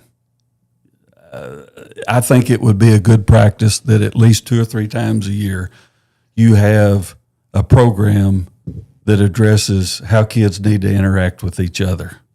I think a definition for bullying would be important myself. Yeah. I mean, I don't know. Well, I mean, I don't know what constitutes. I hadn't been in school in 30 years. All right. So here was the old definition. and it changed. But the old definition was repeated harassment, whether physically or verbally, that makes somebody feel uncomfortable, intimidated, or threatened. It would be a repeated pattern. Okay? Okay. So repeated. Mm-hmm. And then they came back and changed and took the repeated part out. It could be a one-time incident. Okay? Hey. You need to do better. Yeah. Zip it. So you and I have never had any negative history with each other, but there's one day that I just dog you. Day. Yeah. That's the change in that definition, is that it could be a one-time thing that's so bad that somebody... That's kind of scary to me. Yeah, that somebody felt threatened, intimidated, harassed. That's kind of like when you say red flag gun laws. Yeah. Let's peel this onion and come to some definitions, to some terms. But here's part of that too is, and this is where it gets tough. If you feel like your kid is being bullied, your definition of bully is going to be a certain way, and the kid who's doing the bully, there's going to be some disconnect. Mm-hmm. Man, I was just kidding. Mm-hmm. I didn't know that you had struggled with such and such. I would never said that. Sometimes it's that. I'm a skinny 40-year-old man, and I work with a bunch of women up here. I get bullied all the time. What I'm saying is sometimes, rightfully so. You should never say anything derogatory to anybody, period. So let me clarify that. Correct. But sometimes kids joke, harass, they push the envelope. Some of it's innocent. Sadly, the society that we have today encourages it. That's true. I guess when Cody was in here, the one thing that I thought about that growing up, we didn't have to worry about is when the school bell rung, we left and it was done. Oh, yeah. To where now it's Facebook, TikTok. I mean, if it is happening, it doesn't stop. Things that people say on a phone that they would never say to somebody. Back then, you get your lights knocked out. Mm-hmm. Right. But I want to be fair to this question. Sometimes it's kids being kids teasing each other, and they absolutely do not realize that somebody has a deep trauma about. Right. Okay. We need to correct that. Right. Sit them down. Let's have a conversation about this. And we can move past that. The other part of it is when a kid is just flat out being a bully. Okay. Sometimes it's hard to prove. We've got enough cameras on campus now, that helps. But sometimes your witnesses aren't as forthcoming with the information. And before you suspend a kid or discipline them for bullying, you've got to have 100% the truth. Mm-hmm. And it's not as though we're not trying to address it. It'd be just like your kid. If a strong disciplinary action was being taken, it's got to be 100%. You don't discipline people based on maybe. Mm-hmm. Right. And so sometimes it's hard to get that definitive, this is what's happened. I'm saying that they're saying this. They're saying that they're not. We got to have something more. We're not saying it's not happening. I got to have something more than. I mean, I used to get picked up and took home from school for a messed up stomach, and I was just making it up to go home. Right. Yeah. I mean, I hope in nowhere in that did I say I don't believe bullying exists. Not at all. That's not what I said. No, I don't. That was not said, and I hope nobody took it that way. I'll tell you how I've handled it. There's the right way, the wrong way, and the Concord way. If a kid came to me, or if I got a call from a parent as a principal, and they said, "Hey, Scott, I just want to bring this to your attention. This is what's going on. I think it's getting close to bullying, or maybe it was. Here's what I'd do. I'd ask enough questions to where I was convinced in my mind, there's a real good chance this has happened. Mm-hmm. And then what I would do is I'd pick up the phone and call the parent of the potential bullier. Right. And say, look, I'm just calling you because this is what has come to me. All right? It's either true or not, but this is what is being said. I need you to sit down and have a conversation with your kid to make sure that this doesn't happen, that it didn't happen, or it doesn't happen again. Because if this becomes a growing issue, your kid's going to be on the bad side of it. Right. And a lot of times parents appreciate it. I didn't know my kid was doing that. Mm-hmm. You know, and then they fix that problem for you. Mm-hmm. But you got to get involved as a school person. You can't just you don't can't ignore pretend it don't exist. You don't say, well, boys will be boys, right? Girls will be girls, all that. Okay. So to lighten the mood a little bit, and that's all I was trying to do, a little bit. And I'm going to call him out by name. Kevin Riddle said in 1995 he could dunk a basketball and swing a paddle. Oh. Ask me, I know. Well, I'm proud of one of those, but not the other. I don't know. As a kid, they got a lot of paddling. Well, I was pretty proud of the paddlings because I needed them.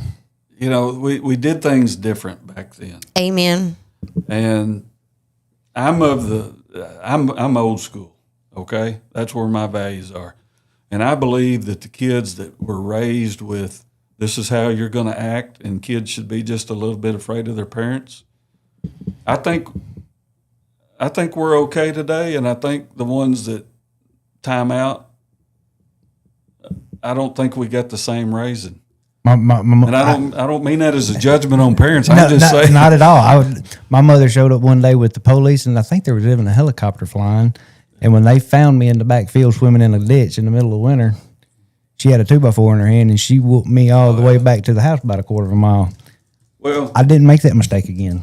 You know, a lot of times in school, you can tell, not always, but most of the time, you can tell what's going on at home by how they act at school. The old rule: if you get in trouble at school, it'll be 10 times worse when you get to the house. Those kids, they're some of the best kids. Yeah. But I'm not trying to, measure my parenting up against somebody else's. But I'm telling you, those kids, they can act right. But I couldn't imagine being a kid anymore. I really couldn't.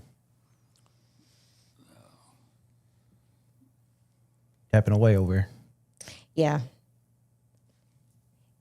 And I'm gonna agree with Tracy on this. Bullying starts at home. I think so. Mm-hmm. Usually bullying is something's missing in your life. There's some kind of stressor, there's some kind of trauma, there's a deficiency in your life. Well, perfect. That you inject or project that on someone else for your own resolve. I'm going to use myself as an example. When Cody was here, we talked about structure. Yeah. Well, my dad, until 2019, from the time I was 14 until then, never seen him. Right. And I seen him in a text message from a corner in Louisiana. Mm-hmm. So when I say structure, it means something totally different to me. Mm-hmm. Knowing where I'm sleeping at night would have been a great piece of structure. Yeah. Right. Yeah. Knowing where my parents are at would have been a great piece. Yeah. You know, my mother and I have a good relationship right now. Sure. But growing up, I mean, it was very possible I pull up to the house and the doors are locked and the blinds are closed, and it is what it is. And then if somebody at school made fun of you for that, I'm not a nice guy. There you go. Yeah. And it could be that they made fun of you because they're struggling with something very similar, mm-hmm. or in their own mind just as bad, and then they sling that out to you. That nobody should do that. No. And it's got to be addressed. Yeah. Yeah. And as kids, we don't understand that. No. Too immature. Yeah.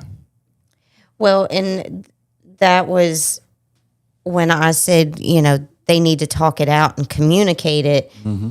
And then there was one that kids don't know how to communicate, which is true. If they're not seeing communication between mom and dad or teacher and teacher, if they're not seeing how communication is done mm-hmm. properly, they don't know how to communicate. Mm-hmm. But it can very easily be something, lead by example. Yeah. I'll tell you how I handled some of that sometimes. Now that I'm not working and I don't ever plan on going back. I had a girl that was touched by a boy above the waist. That's about as PG as I get it. Mm-hmm. She hauled off and just slapped that boy as hard as she could right across the cheek. Bus driver saw it, writes them up, sends them to me. Okay? That can get real sticky. Mm-hmm. Mm-hmm. Okay. So I called the girl's mother, told her what happened. I said, now since she hit him, I got to discipline her. And she said, Mr. Whillock, we signed that form. She don't take a paddling. I said, then I'm going to have to send her home for 3 days. But here's what you need to do. I said, I'm going to fill out this discipline form, and it's going to say paddling on it. And I promise you, she ain't getting no paddling. She's not even getting close to a paddling. Okay?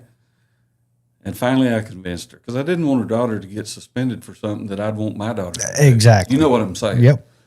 And so I bring the girl in there, and I got my witness, and I told her, I said, here's what I'm going to do. I talked to your mama. You're going to take a paddling.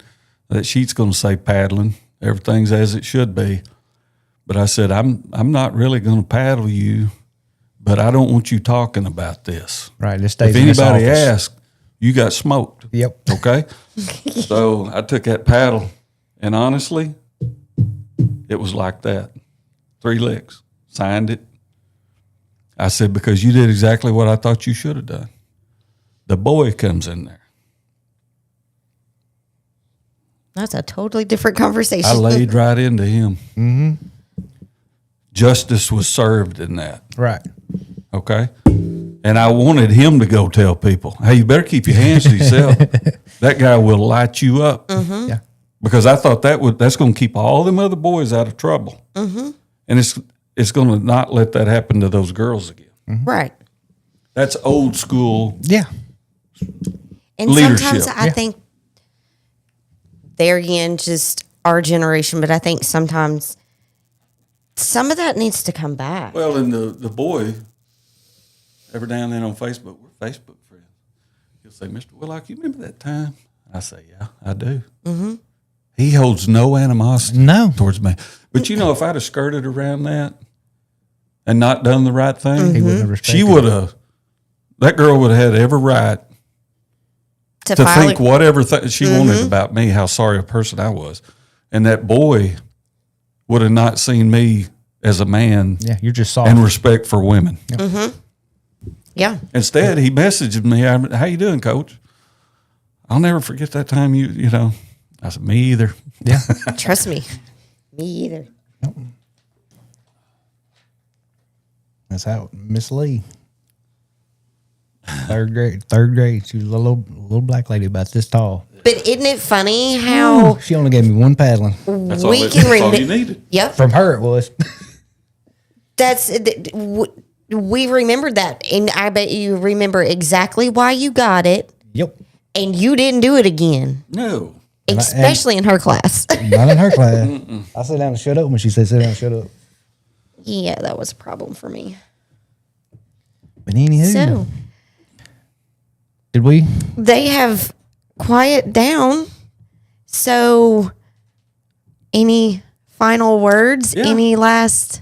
Well, I introduced myself a little bit. I've started 2 businesses from scratch. And you folks are in business. People out there listening to this are in business. You've got to be able to tell the truth to yourself, when you're in business. It's either working or it's not, or do you have employees? Those kind of things. You have to objectively, look at things and make decisions. You got to take the emotion out of that. It's either working or it's not. And, a lot of being a school administrator is you've got to run it to some degree like a business. You've got to decide whether something is worth the investment or is it performing and getting the return that you want. I'm a little concerned about this potential. The legislature's not voted on it yet, but the school is going to have to weed through that funding cut.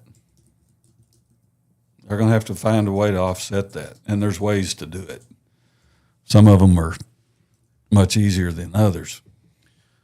But I just want to bring my experience that I've gained from working with some tremendous people. You know, Dr. Davidson, he told me a lot. He taught me 90% of everything. Y'all don't know him, but he's just good as gold. He had been a superintendent for over 35 years. Some of the things he told me, he said, you're going to get what you tolerate. I feel that. You're going to get what you tolerate. And here's the deal. I had a teacher one time come to me and said, Mr. Whillock, I don't know what I'm going to do with Billy Bob. What's going on? Well, every day. I said, well, have you addressed it? You've never sent him to me. You know I'm not going to tolerate that. I said, look, Billy Bob's going to do that every day as long as you tolerate it. And when you get your can full of it, but you're going to get what you tolerate. That's in school. That's in life. In life. In There's another thing he told me. Friendships, marriages. He said, if you nickel and dime people, they're going to nickel and dime you back. Very true statement. I've used that in business. I don't nickel and dime people because if somebody does that to me, then it makes me want to do that back to them. So I don't do that. Well, in school business, you can't nickel and dime people. Be a servant leader. Expect others to always probably get the better end of the deal and be okay with that because it's about the kids. It ain't about you. And just that's the kind of leadership that we need in schools. I'll say it again. It's the old values. Now, you got to be smart enough to know there's new innovative ways that do make things more efficient. But those old values, old school values are still what makes the best schools. And I think that kind of leadership does too. You got to, here's something Dr. Davidson told me, and it'll go right in with what we're talking about. He said, Scott, you're going to make thousands of decisions a school year. Every day, dozens. You will not get all of them right. He said, when you mess up, and you will, admit it, be transparent about it, explain how you made a bad decision and what your plan is to make sure that doesn't happen anymore. But here's what he told me. He said, if you ever lie about it and you ever try to cover it up, they will never believe another thing that you say. You'll never recover. And I think so many people are afraid of that. They think if I admit to a mistake, then that's a weakness. Mm-hmm. It's actually a strength. It is. And what you have to do is you have to be transparent. You have to be accountable to yourself and other people. That's fact. Yeah. Nothing works. If anybody ever thinks you're shady, you're done. You're done, yep. You're done. Yep. I don't know how long-winded I was, but I tried to be. No, you're good. That's what it's all about. I think it didn't help because we were having you explain some things. Well, I've actually enjoyed it. I mean, I've had a hour and 45-minute discussion with you at this point. Well, entirety. And because until you got here, I've never met you. Yeah. So right. I've enjoyed it. Well, and I've enjoyed answering the question, and I tried not to be so thorough that it would be confusing. But like when we were talking about the millage a while ago, you know, I've taken several courses in school finance. I mean, it gets squirrely. And I could see that when you got, especially when you got when the taxpayer side of it, the government side of it, right. You got categorical spending. You got discretionary funds. You've got some that you can only spend on this. And you would think that if they said, here's a fund called enhanced transportation, you would spend it on transportation, don't you? Mm-mm. If you spend it on transportation, you lose those funds the next year. It's got to be spent on other things. There's a lot to it. But there's so many rules that it keeps you from getting in trouble. And you're audited every year. So what I'm saying is there's so many rules and guidelines, it's hard to mess it up because they're always watching the books. If you start getting, one way or the other, you have to do these cycle reports. And what that means is month through the year, you have a cycle report you have to send into the State Department, and they look at your finances, they look at attendance, they look at all your programs, and there's some metrics of that, hey, your budget was $15 million, and here we are in December, and you spent $8 million. You know, if things get a little skewed, then the phone rings. Mm-hmm. So there's some safety nets to keep you from just messing it up. Here, I just keep talking. I know you were you were asking for some final comments. No, because I actually got another question. Okay. Curious, your thoughts on West Side FFA program? Okay, I like that question. I was in FFA the whole time I was in school. One of my favorite teachers, Danny Newland. If you're out there, you made FFA what it is at Clinton back in the day. Okay, we just built an animal barn. Yes. Okay. We started that FFA program, I'm going to say a few years ago. I don't know the exact date, 3, 4, 5, 6, 7 years ago. We've got a lady that teaches the ag classes. Here would be my questions, and this is just from the outside. Is she getting the resources that she needs to be successful? Has anybody had a conversation of what can we do to help your program? You know, if you could have a gotta have list and what I'd like to have list, let's look at that. Is she being supported with resources? Are kids interested in showing animals? You know, there's 2 or 3 parts. You got the shop part of ag, and you got the plant and animal side of it. You know, there's a little bit of 2 differences there. What was the first part again? Well, typically, so Randy Carr does the welding. The program. Welding. Uh-huh. But a lot of times in Agri, you'll have a blend of like electricity and welding and carpentry. Gotcha. You know, the shop classes is what we would call it. And then you've got another curriculum that's plants and animals. And sometimes ag teachers are stronger in one of those areas than they are the other. And then sometimes you get that teacher that is really good at both of them, you know. But is the program more geared towards animals, plants, you know, the agricultural side of that? Mm-hmm. And then Randy's taking care of a lot of the building trades and such? Or, you know, that's a part that I'm not familiar with. But if we've spent the money on that building, then let's use it. Correct. I mean, you got to be a good steward of the district's money. Everything that you do, every decision you make, you've got to be able to justify it. Now, that doesn't mean that people's always going to understand, but you should be able to give the honest answer. Here's why we started this program. Here's why we spent this money on this, or here's why we didn't spend the money on this.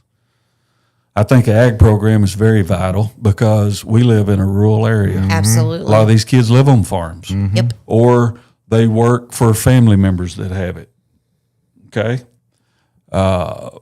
You know, the poultry industry up here, the cattle industry, you know, it's good for kids to at least get that experience so then they can decide whether or not that's something that they want to pursue.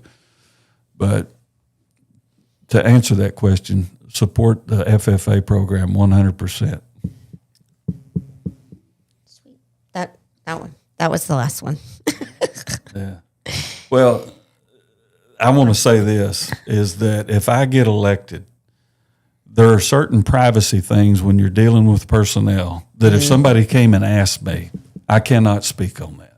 Because y'all sign a confidentiality agreement, correct? Well, yeah, and plus it's the law. Right. That you cannot discuss a teacher's personnel file. You can't FOIA a teacher's file, even as a board member. They are entitled to their right of privacy and due process. I would never speak about that. But if I'm elected and you come to me and you say, Scott, why is this policy in the handbook? Okay, well, it's ASBA state mandated policy. Every school in the state has it. Or the district decided to put this policy in here, and here's the reason why. Okay? That is the answer that you will get from me every time. If I vote a certain way and you ask me about it, I'm going to tell you the reason why I voted that way. We may agree or disagree, but you'll at least know, based on the information I was given at the time, I voted this This way. is my why. That's right. That's right. Or this is why I didn't. Mm-hmm. And I think you have to be that way. I can't argue that. No, because if it's a program that affects your kid or it's spending the district funds, I don't want my money wasted up there. I don't want it wasted at my house. Me and my wife have a conversation. Do we want to buy this? I don't know. Right. What's it going to cost? What are we going to get out of it? Mm-hmm. And then a decision's made. And if my neighbor said, well, Scott, why didn't you do it? Well, but here's why. Throwing an upside to it. Exactly. Yeah. Well, I appreciate you putting out there that last tidbit because I have to basically do the same thing with ARA and the board of directors. Mm-hmm. There's certain things I can talk about, and then there's certain things that I can't talk about because I'm legally bound, and I signed a confidentiality agreement. And, you know, it's just any body of a board. Yeah. You're going to have some things that you can talk about and some things that you can't. Yeah. I mean, it's no different than right here. Right. I mean, we sign agreements with our agents, and it's not for everybody to know. Right. Well, and in a board meeting, you have what's called executive session, and that's when you go in and discuss personnel. Yep. You cannot discuss with the public Nope. anything about that. Yeah. Nope. But, you know, no school is perfect. I've sat there and talked about here's the things that we did at Concord. You know, we had some things that we needed to be better at. You know, you got to be honest and objective about that, and always trying to improve. There's some things at Westside that need to be improved. There's and always I think room that's fair for to say about improvement. any place anywhere. I mean, Absolutely. that's our two big things here is do the right thing even when it feels wrong. Yep. As long as it's right. And if you're not messing up every day, get up and go to work. Yep. Right. And I can tell you this: the voters out there, if they're still on with us, I hope they are. There's still quite a few there. You know, I understand there's questions and concerns that people have in the community. I understand that. Mm-hmm. I've seen it. Mm-hmm. And I don't. You know, this isn't, you know, the time to itemize that. Right. But I'm telling you as the voters, if you vote me onto this board, I am going to ask and demand some answers to all those questions that I have and I know a bunch of you have. We are going to get to the root of a few things. It's going to get opened up. Some of it may not be able to be discussed publicly. I hope that's what most of it is. But we're fixing to get some transparency. And we're going to ask some very difficult questions. And you shouldn't be scared to ask them. I would be afraid to try to answer them. That's fair. I mean, I wouldn't know what where even to start to ask. So you ain't got to worry about me. Well, and that's why I'm just like, that's fair. That's the best way to put it. Is you know, yeah, we need to clean it up. Well, I will start out. I will say you have gotten shown some major love. Have I? So I will say when you get home tonight, go back and read. Especially after Kevin wrote about all of that. Yeah. So you started getting some love thrown your way and all of that good stuff. So tonight when you get home, go back and read. Yeah. So that because you deserve to see, you know, what they're saying. I hope so. And I think anybody that knows me, the things that I've shared tonight, it's either people I've worked with or people that know. You've gotten a lot of good jobs and you know, the school districts of Concord and Westside are so close together that there's been conversations, you know, when I was principal, what are y'all, you know, different things like that. And I think the people here know that the things that I have said tonight is 100% exactly the way we did it. And I'm going to be honest with you, I am not smart enough to be telling people on a high pedagogy level of how they need to run their school. But I can tell you in a very simple country way, you got to have these things, and here's how you can do it without spending a tremendous amount of money. Necessity is the mother of invention. If you ain't got it and you got to come up with a way to get it, you'll figure it out. Oh, yeah. Oh, yeah. Well, I do appreciate you agreeing to come on and talking it out. And I've learned a lot just simply because there again, you're going to have to explain it because I don't know what this means. And so for that, I appreciate it. And like we're telling everybody, we wish you the best of luck. And, and now we'll just have to get you back on for the business side of things. Oh, yeah. Well, and you folks have been tremendous hosts, especially like we didn't know each other. Right. We've kind of gotten to know some ideas, but y'all have done a really good job of presenting questions.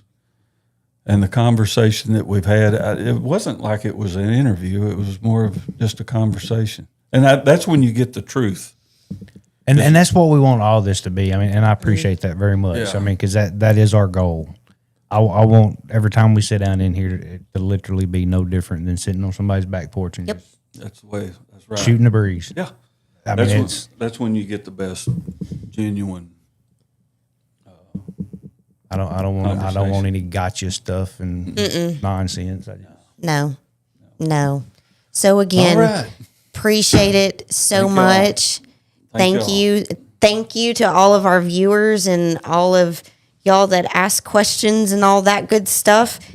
Until next week. See y'all.